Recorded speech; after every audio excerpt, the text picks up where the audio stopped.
ngalan ng Ama, ng Anak at ng Espiritu Santo. Amen. Sumainyo ang Panginoon. At sumaiyo rin.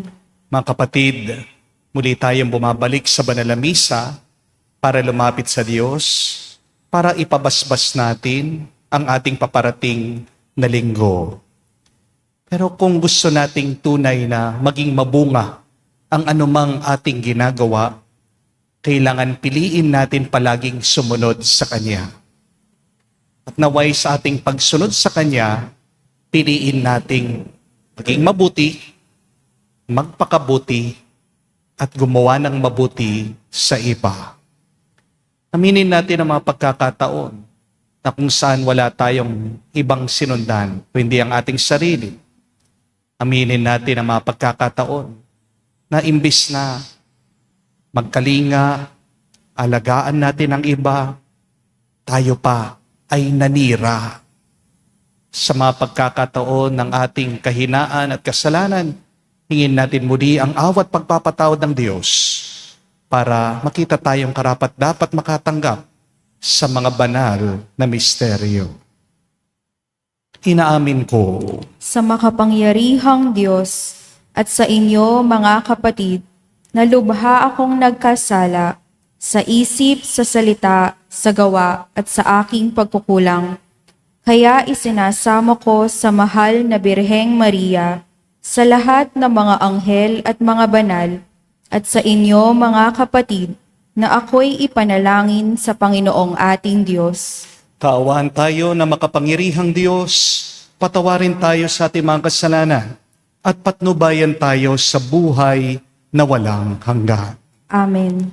Panginoon, kaawaan mo kami. Panginoon, kaawaan mo kami. Kristo, kaawaan mo kami. Kristo, kaawaan mo kami. Panginoon, kaawaan mo kami. Panginoon, kaawaan mo kami.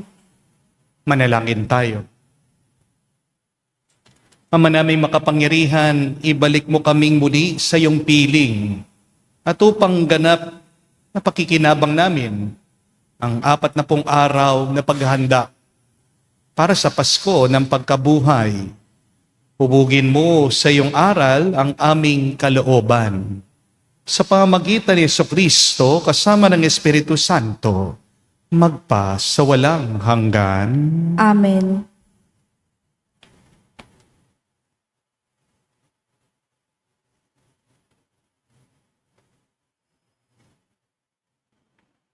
Pagbasa mula sa aklat ng Levitiko. Sinabi ng Panginoon kay Moises, sabihin mo sa buong kapulungan ng Israel, magpakabanal kayo, sapagkat akong Panginoon ay banal. Huwag kayong magnanakaw, manlilinlang o magsisinungaling.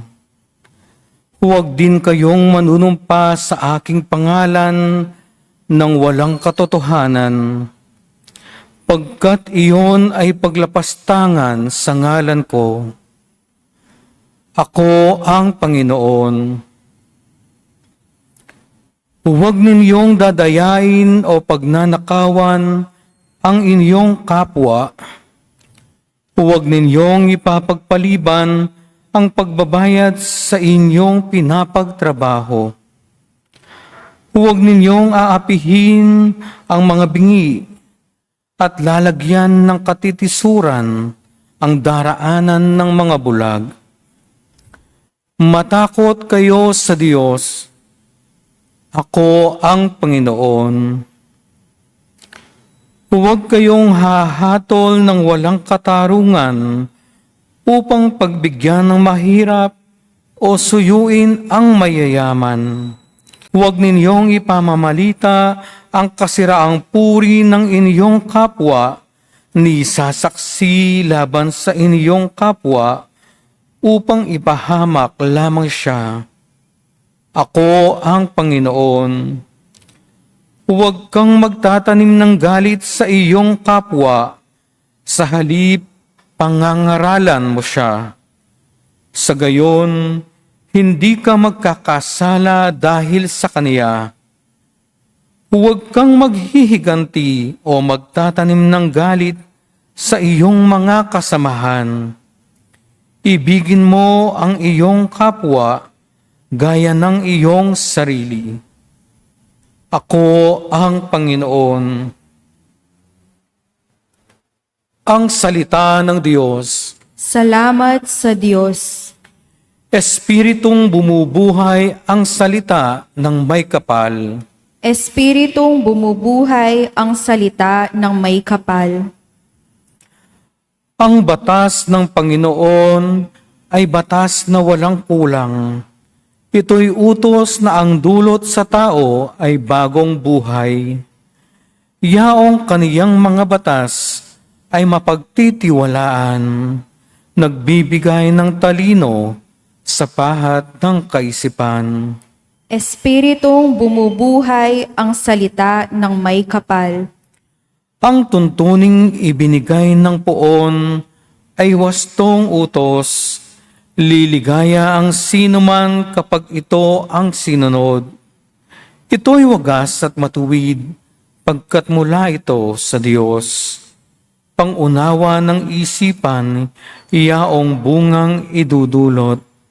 Espiritong bumubuhay ang salita ng may kapal. Yaong paggalang sa poon ay marapat at mabuti. Isang banal na tungkulin na iiral na parati. Pati mga hatol niya'y matuwid na kahatulan. Kapag siya ang humatol, ang pasya ay pantay-pantay. Espiritong bumubuhay ang salita ng may kapal. Naway itong salita ko at ang aking kaisipan sa iyo ay makalugod. Panginoon ko't kanlungan, o ikaw na kublihan kong ang dulot ay kaligtasan. Espiritong bumubuhay ang salita ng may kapal.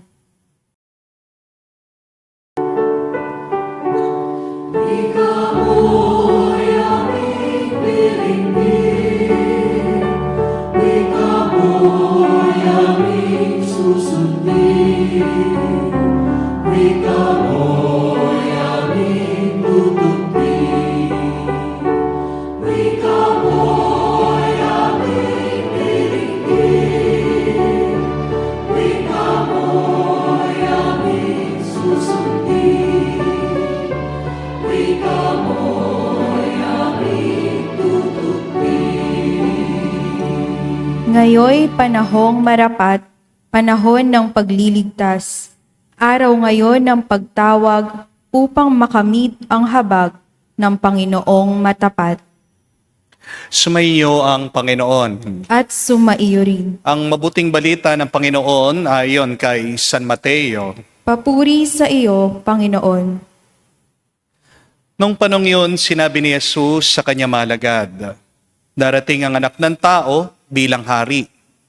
Kasama ang lahat ng anghel at luluklok sa kanyang marangal na trono.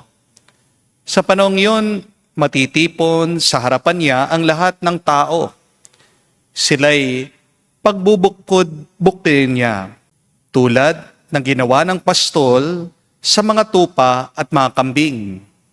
Ilalagay niya sa kanyang kanan ang mga tupa at sa kaliwa ang mga kambing. At sasabihin ng hari sa mga nasa kanan, "Hali kayo, mga pinagpala ng aking ama. Pumasok na kayo at manirahan sa kahariang inihanda para sa inyo, mula pa nang likain ang sanlibutan. Sapagkat ako'y nagutom at inyong pinakain, nauhaw at inyong pinainom. Ako'y isang dayuhan at inyong pinatuloy.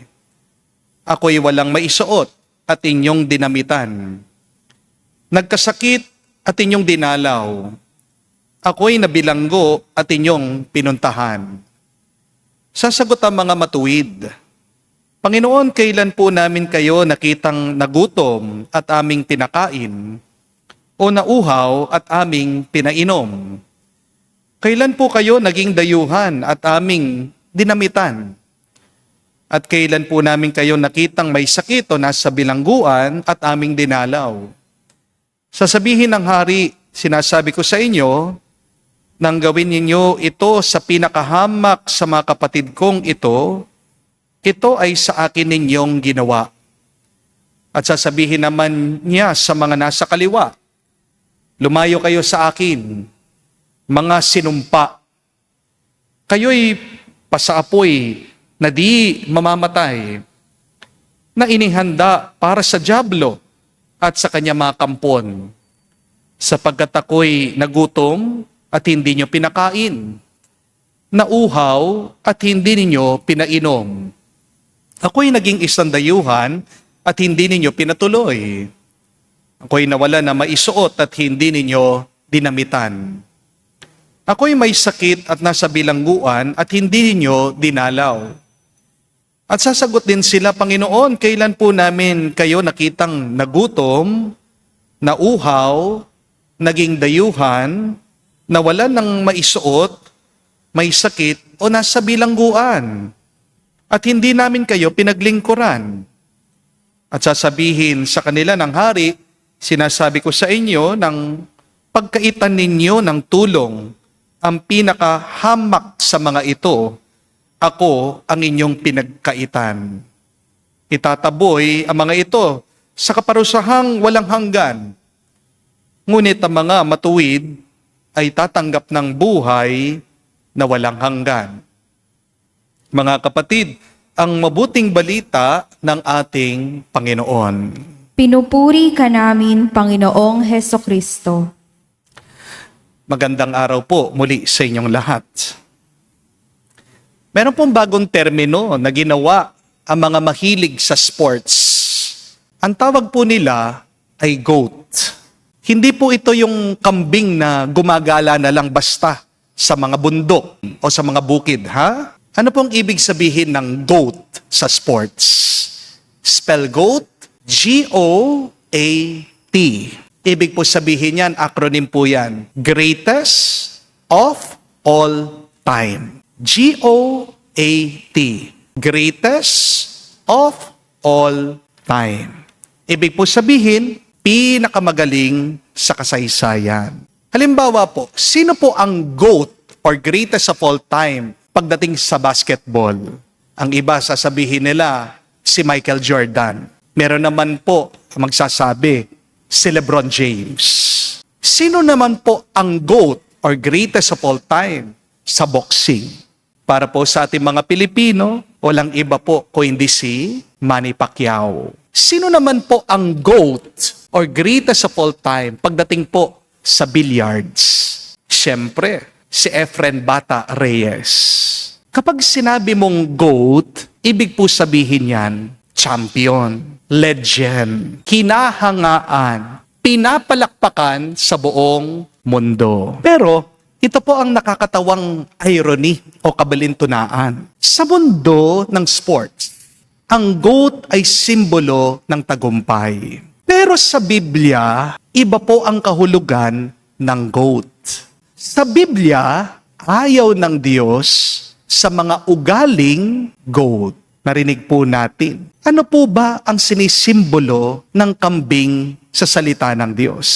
Madalas po kasi kung pagmamasdan nyo yung ugali ng mga kambing, sila po ay pasaway, matigas ang ulo, may sarili po silang daan, paraan. At totoo naman po, baka hindi nyo po alam ito. Ang mga kambing, gusto po nila palagi silang nauuna, umaakyat kahit saan. Hindi po marunong makinig kahit na sabihan mo, sigawan mo. Gagawin nila yung sarili nilang kagustuhan. At mga kambing po pala, ngayon ko lang nalaman, kinakain po nila kahit na ano. Hindi lang po basta dahon o damo. Kahit po papel, plastic, damit.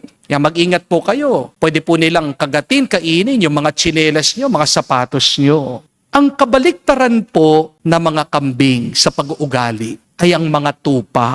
Ang mga tupa po kasi, pagmasdan nyo, marunong silang makinig. Nagtitiwala po sila sa pastol at nananatili sila sa kawan.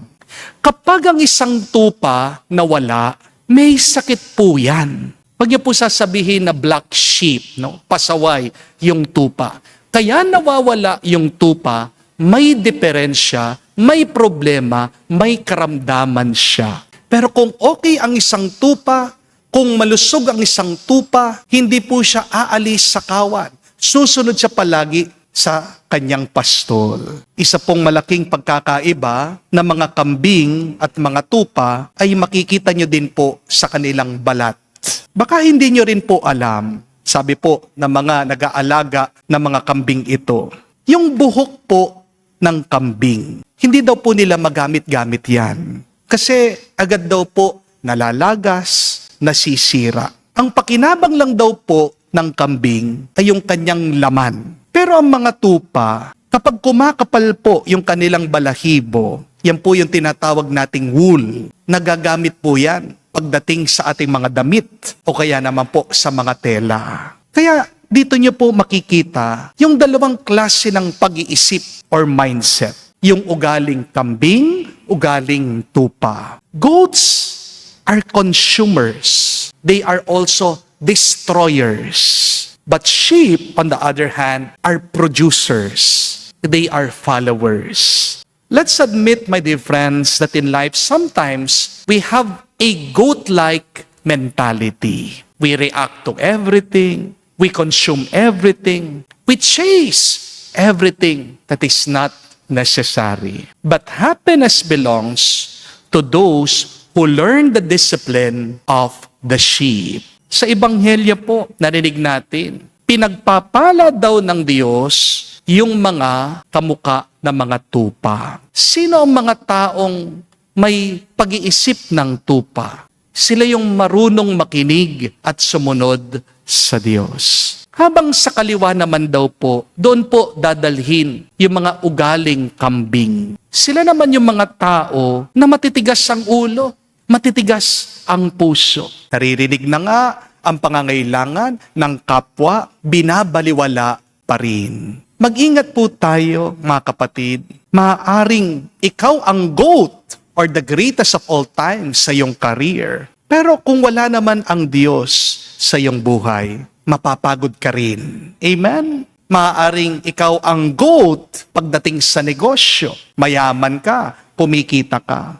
Pero kung wala naman ang banal na espiritu, wala kang kapayapaan, kulang pa rin. Maaaring pinapalakpakan ka ng ibang tao, kilala ka, sikat ka. Pero kung hindi ka nagmamahal at nagmamalasakit, kapatid, hindi ka makakauwi at makakapasok sa kaharian ng Diyos.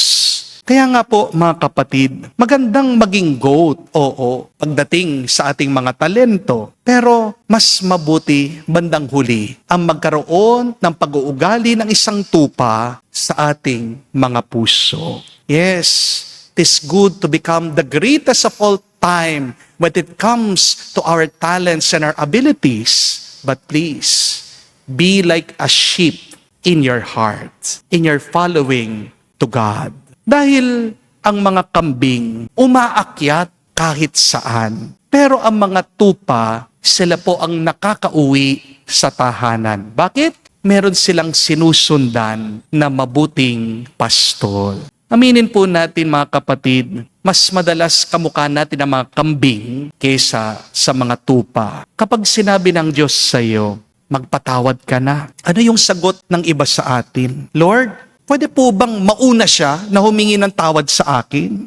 Unfair po. Siya po yung nakasakit sa akin eh. Kapag sinabi ng Diyos sa iyo, magpakumbaba ka. Yung iba sa atin, agad sumasagot. Pero Lord, ako yung tama eh. Alam ko na tama yung ginawa ko, mali siya. Minsan, sinasabi ng Diyos sa iyo, magtiwala ka sa akin. Habang yung iba, sasagot naman, Lord, ang tagal ko na nagtitiwala sa iyo. Bakit wala pa rin yung aking hinihintay, yung aking pinagdarasal? Magandang tanungin ang ating mga sarili. Ano ba ang aking pag-uugali? Mas kamukha ko bang mga kambing? O ninanais ko, sinusubukan kong maging isang tapat na tupa ng Diyos? Ang mga kambing po kasi independent. Pero ang mga tupa, dependent. And my dear friends, remember, in the spiritual life, salvation is not about independence from God. But if you want to be spiritual, if you want to be alive, if you want to be happy and at peace, always be dependent on God. Hindi kahinaan po ang pagsunod sa Diyos. Ito ay ang tunay na karunungan. At kapag marunong ka, ikaw ay magtatagumpay. Hindi lang sa buhay na ito, hanggang sa buhay na walang hanggan. Amen? Dahil sa huling araw, hindi naman po tayo tatanungin ni Lord kung gaano tayo katalino, kung gaano karami ang pera na ating naipon, kung ano ang darating natin sa estado natin sa buhay dito sa mundo. Ang tanong lang po ng Panginoon, pagkatapos ng lahat, simple lang, nakinig ka ba ng mabuti sa akin? Nagmahal ka ba ng tunay? Sumunod ka ba sa aking mga kautusan? Mga kapatid, ang tupa naliligtas hindi dahil malakas siya. Ang tupa naliligtas dahil malapit siya sa pastol. Kaya ngayon pong araw, huwag tayong maging kambing. Huwag tayong gumawa ng sarili nating daan. Maging tupa tayo. Sana marunong tayong makinig sa tinig ni Kristo. Dahil ang tupa na sumusunod sa mabuting pastol, hindi siya mawawala at makakauwi siya sa kaharian ng Diyos sa magpa sa walang hanggan. Amen. Tumayo po tayo.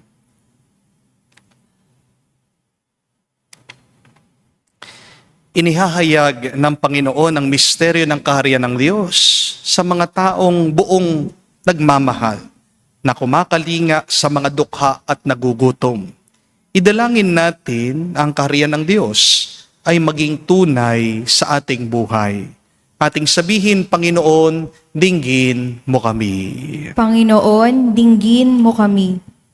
Ang simbahan naway maging isang tahanan para sa mga naliligaw ng landas, ulila, mahihina at bigo. Manalangin tayo sa Panginoon. Panginoon, dinggin mo kami. Ang mga mayayamang bansa naway taimtim na magsagawa ng mga hakbang upang makatulong sa pag-unlad ng mahihirap na bansa. Manalangin tayo sa Panginoon. Panginoon, dinggin mo kami. Ang mga napariwara at mga itinakwil ng lipunan naway maakit sa kaharian ng Diyos sa pamamagitan ng ating pagkakawang gawa. Manalangin tayo sa Panginoon. Panginoon, dinggin mo kami. Sa katahimikan po ng ating puso, banggitin natin, sabihin natin sa Diyos ang ating mga personal na pangangailangan. Ama, nababatid namin ang iyong walang hanggang pag-ibig para sa lahat ng tao. Kaya may pagtitiwalang inilalapit namin sa iyo ang aming mga kahilingan sa ngalan ni Jesucristo, aming Panginoon. Amen.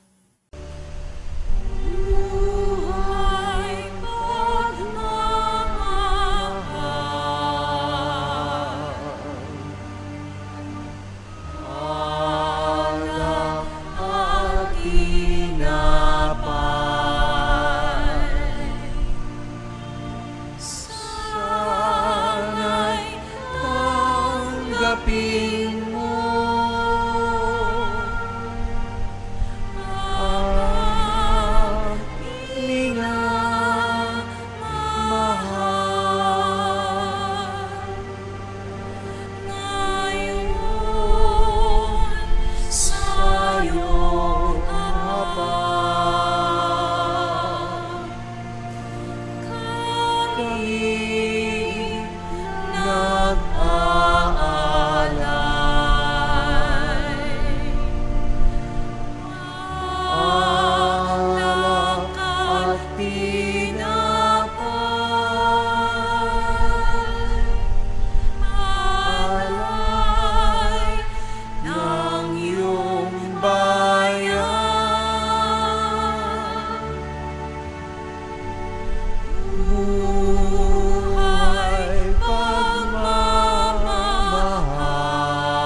Tanggapin mo, Amang minamahal.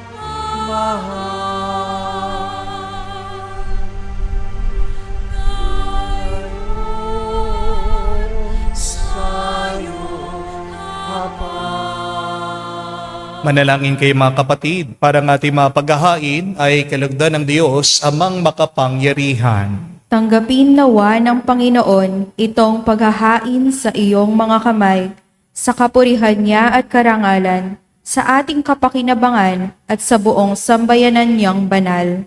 Ama naming lumikha, maging kalugod-lugod nawa sa iyo ang aming paghahain, upang sa iyong pagtataguyod ay pabanalin ito, ang aming pamumuhay, at ipagkamit kami nito ng iyong awa at kapatawaran. Sa pamagitan ni Jesucristo, kasama ng Espiritu Santo, magpa sa walang hanggan. Amen. Sumainyo ang Panginoon. At sumaiyo rin. Itaas sa Diyos sa inyong mga puso at diwa. Itinaas na namin sa Panginoon. Pasalamatan natin ang Panginoong ating Diyos. Marapat na siya ay pasalamatan. Ama naming makapangyarihan, tunay nga marapat ikaw ang aming pasalamatan. Sa pamagitan ni Jesucristo na aming Panginoon. Sa pagbabakasakali mong kami bubuti, sinugo mo si Jesucristo upang pangunahan kami. Bilang pagsunod sa iyong atas na bigay, pinahayag ng iyong anak ang iyong kalooban, na mga apit dukha ay kanyang damayan. Ngayon ay iyong inihahandog ang pagkakataon naming maisaloob ang kanyang ganap at kusang paglilingkod, upang sa iyo'y lagi kaming makasunod. Kaya kaisa na mga anghel nagsisiawit ng papuri sa iyo, nang walang humpay sa kalangitan, kami nagbubunyi sa iyong kadakilaan.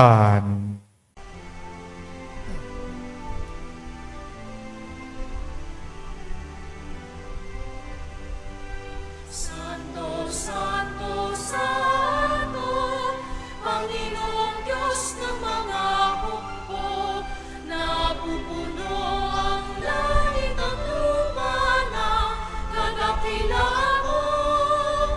Hosana, Hosana, sa kaitaasan, pinagpala ang naparirito sa ngalan ng Panginoon. Hosana, Hosana, sa kaitaasan. Hosana, Hosana, sa kaitaasan.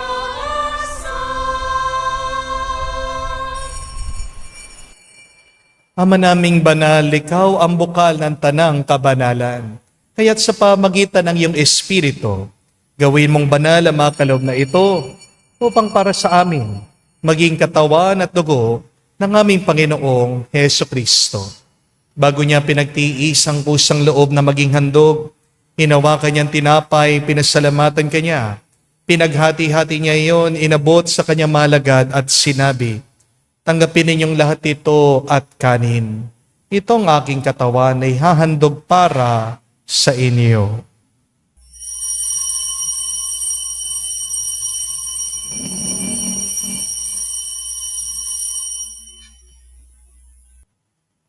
Gayon din naman na matapos ang hapunan, hinawakan niyang kalis. Muli kanyang pinasalamatan. Nabot niyang kalis sa kanyang malagad at sinabi, tanggapin ninyong lahat ito at inumin.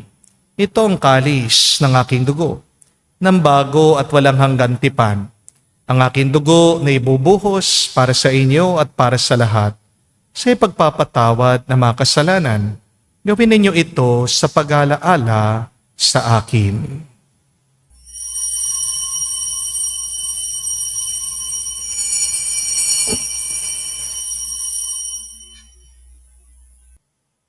Ang misteryo ng pananampalataya.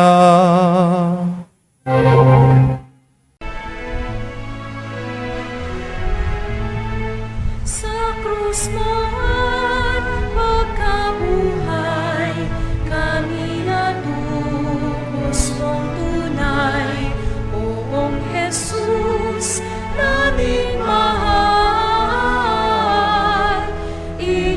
Itaas mo kami tanan, ngayon at magpakailanman. Ama, ginagawa namin ngayon ang pag-alaala sa pagkamatay muling pagkabuhay ng iyong anak. Kaya tinialay namin sa iyong tinapay nagbibigay buhay at ang kalis na nagkakaloob ng kaligtasan. Kami nagpapasalamat dahil kami iyong minarapat na tumayo sa harap mo para maglingkod sa iyo. Sinasamo namin kami magsalo-salo sa katawan at dugo ni Kristo ay mabuklod sa pagkakaisa sa pamagitan ng Espiritu Santo. Ama, lingapin mong iyong simbahan, laganap sa buong daigdig. Puspusin mo kami sa pag-ibig. Kaisa ni Leon ang aming Santo Papa, si Florentino aming Arsobispo at ng Tanang Kaparian. Alalahanin mo rin ang aming mga kapatid na nahimlay may pag-asang sila'y muling mabubuhay. Gayon din naman lahat ng mga pumanaw. Kawan mo sila't patuloyin sa iyong kaliwanagan.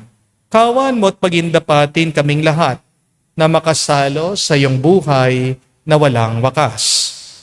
Kaisa na mahal na Birhen Maria, Ina ng Diyos.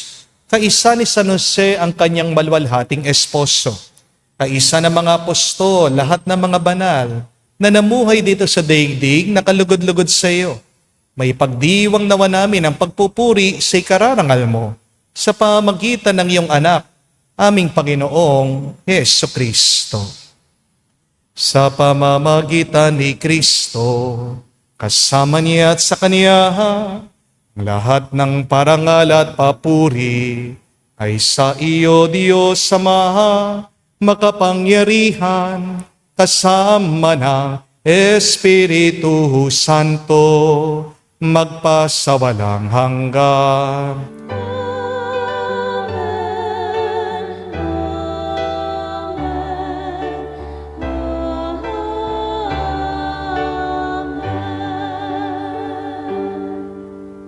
Sa nakagaling na utos sa turo ni Jesus sa Panginoon natin at Diyos, ipahayag natin ng lakas loob.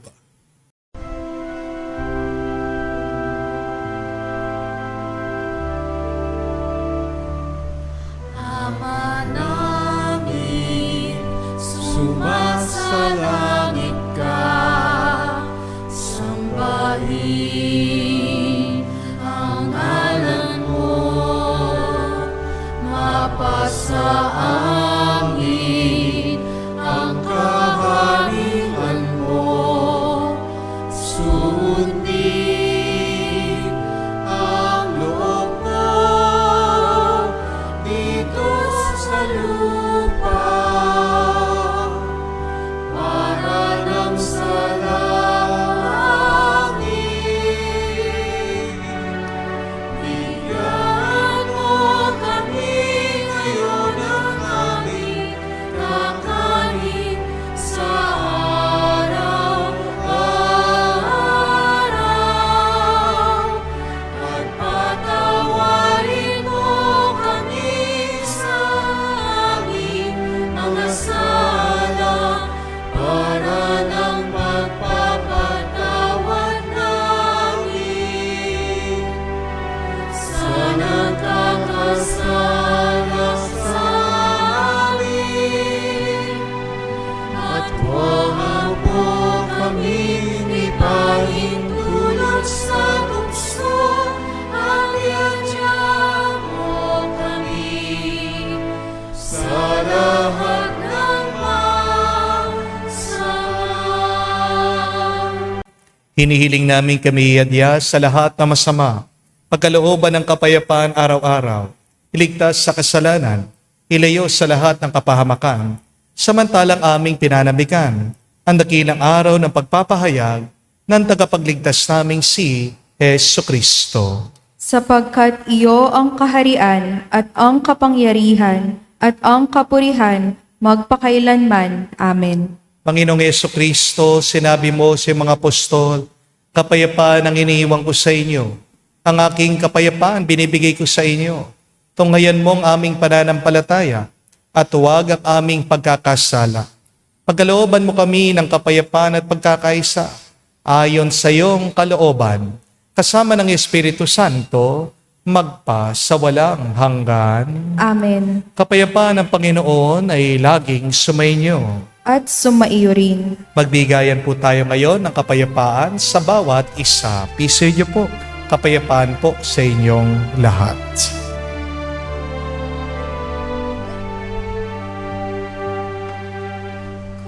Cordero ng Diyos na nag-aalis ng mga kasalanan ng sanlibutan, maawa ka sa amin. Maawa ka sa amin. Cordero ng Diyos na nag-aalis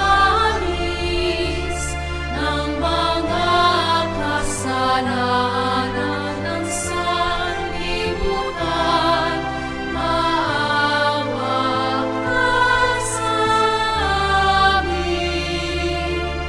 Maawa ka sa amin.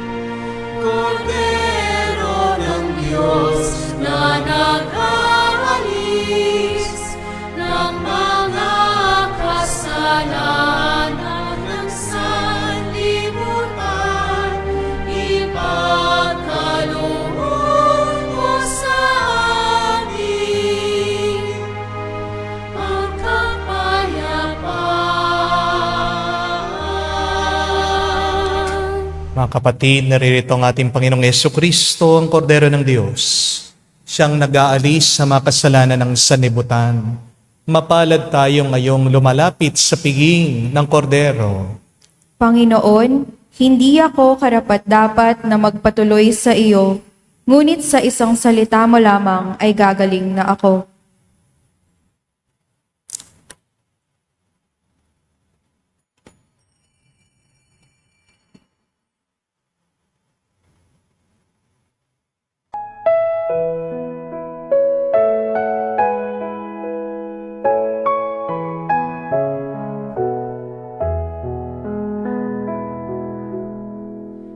Tinanggap kong buhay na Diyos, puso ko ay nagala. Tinanggap kong buhay na Diyos, puso ko ay nakubuan. Gabay siya ng buhay, inadi at dinigay, para mangdiday buhay, panmanang magkailanman. Tinanggap kong buhay na Diyos, puso ko ay nagala. Tinanggap kong buhay na Diyos, puso ko ay nakubuan. Siya'y ng buhay, inasang karamdaman. Kumuti ka sa Kanya, makinsat sa biniyat. Tinanggap kong buhay na Diyos, puso ko ay nagala. Tinanggap kong buhay na Diyos, puso ko ay nakubuan.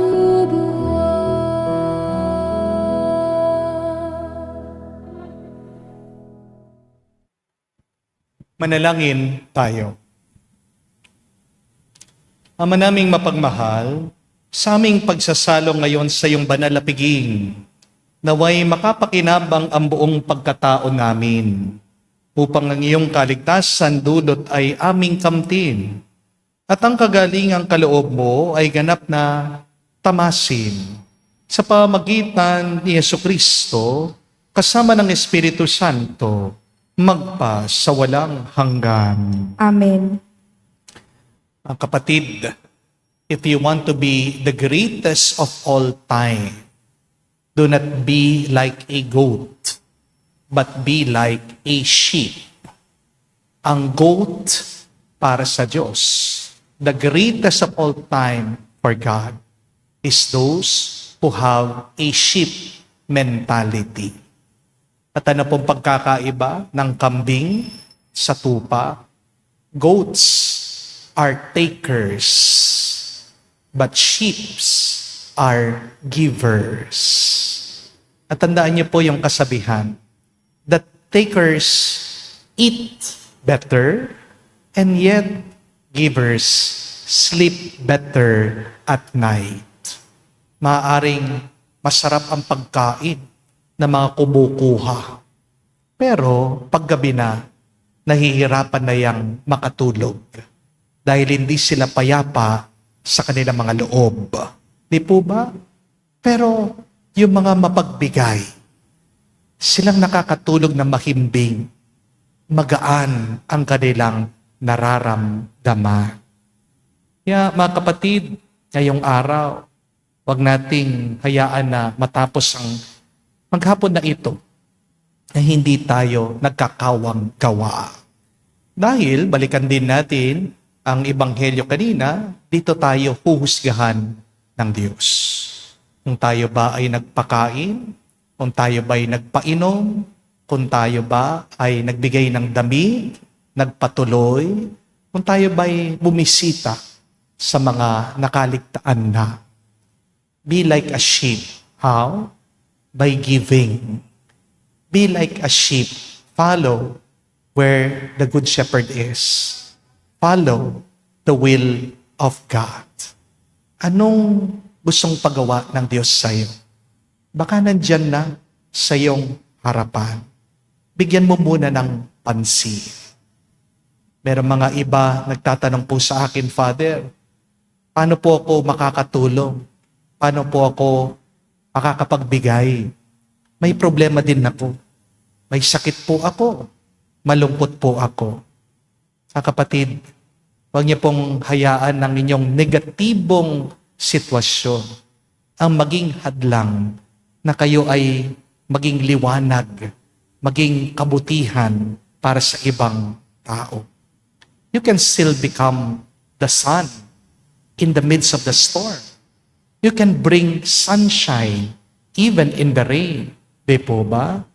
Kung kayo po ay nahihirapan ngayon, may sakit ngayon, anong kawang gawa na pwede niyong gawin? Magdasal kayo. Pagdasal niyo ang iba. Yan ang magandang pagtulong na pwede nating ibahagi sa iba. Because we remember that the more that we give, the more that we receive. The more you give, the more that you will become the greatest in the kingdom of heaven. Sumainyo ang Panginoon. At sumaiyo rin. At kay basbasa ng Diyos, makapangyarihan sa lahat, sa ngalan ng Ama, ng Anak, ng Espiritu Santo. Amen. Ang ating misa ay natapos na. Pumayo kayo sa kapayapaan ni Kristo. Salamat sa Diyos.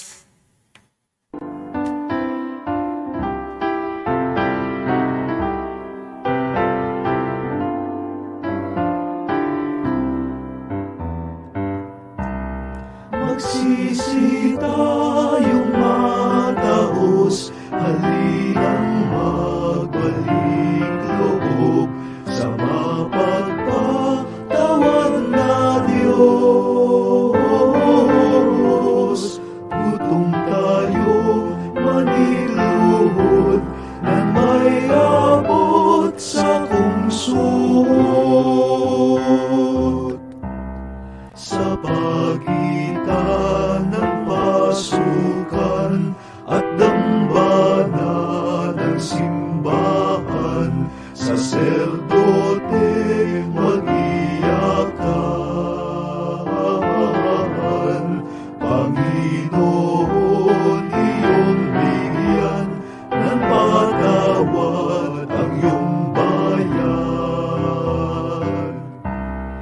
Magsisi tayong mataos, halinang magbalik loob sa mapagpatawad na Diyos.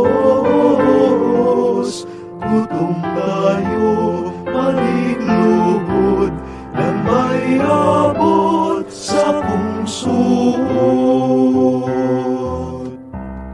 Ang aming pong kasamaan ay pawiin mong tuluyan, Panginoon aming mahal.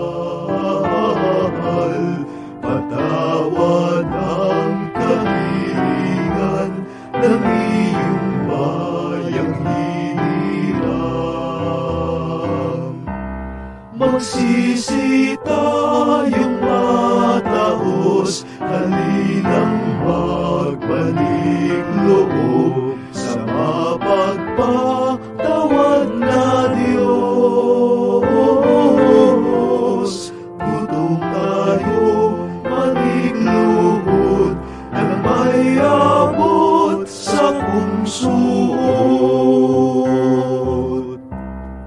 Kami nagbabagong buhay upang aming paghandaan ang oras ng kamatayan. Panginoon, iyong bigyan ng patawad ang iyong bayan. Magsisi tayong mataos, halinang magbalik loob sa mapagpatawad na Diyos.